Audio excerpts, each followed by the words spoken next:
This recipe is great. It's a good accompaniment with many savoury dishes. I love it on a good ham and cheese sandwich, good on cheese boards. Wherever you like to put a little bit of relish, this is the one for you. It's a very nice, simple, spicy relish recipe. So I've got some spices here. I've got mustard seeds, cumin, coriander, black peppercorns, turmeric, some cloves, some cinnamon. But to start, we're going to add a little bit of oil, a little bit of vegetable oil. We're going to get that nice and hot. And then into that, we're going to put our mustard seeds. We just want those to start jumping around the pan. Of course, the air conditioning's blowing the gas as well today. Here we go. They're starting to pop. Oh, out they come. In with our curry leaves. And we're going to fry these crisp. And you really start to smell the aromas of the curry leaves. They have this sort of nutty, spicy sort of aroma. Yummy, yummy. Then we'll throw in some of our other spices, our turmeric, our coriander, our cumin, and we're going to toast those in the pan. It's important you do this because if you don't fry off the spices, what happens is they'll stay kind of grainy within the relish. So cinnamon, peppercorns, the cumin, the coriander, the turmeric, a little clove. Okay, we don't want to fry them for too long, just until they start to become really aromatic. And then we'll add our onions. And these we just toss through the spices, make sure they're evenly coated, and we'll just start to cook those down slightly until they just start to soften. Look at the beautiful colour.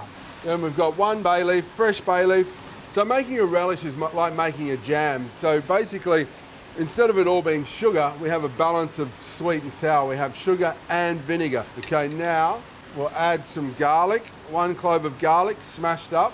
We'll add our sugar, make sure that all gets distributed through. We'll add our vinegar, apple cider vinegar.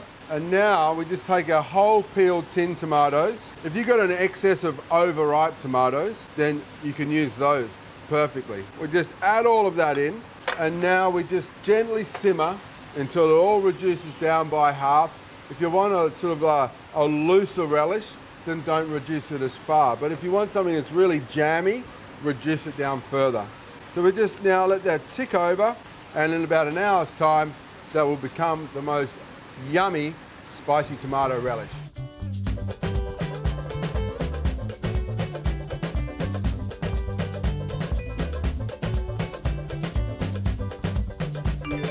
So our relish has been cooking for about an hour, just ticking over. We let it cool down a little bit, and then we've got a jar. Just sterilise the jar in boiling water, and then let it dry out. And simply, you take your relish, that ooey gooey kind of jammy relish, and you just fill your jar up. And then pop the lid on it, put a label on it if you like, give it to your friends, and that is perfect for when you need it on a toasted sandwich, a cheese board, or to serve alongside a nice sort of grilled steak or a spicy bit of fish. That is a great way of preserving lovely tomatoes. Really simple, really delicious. I hope you give it a try at home.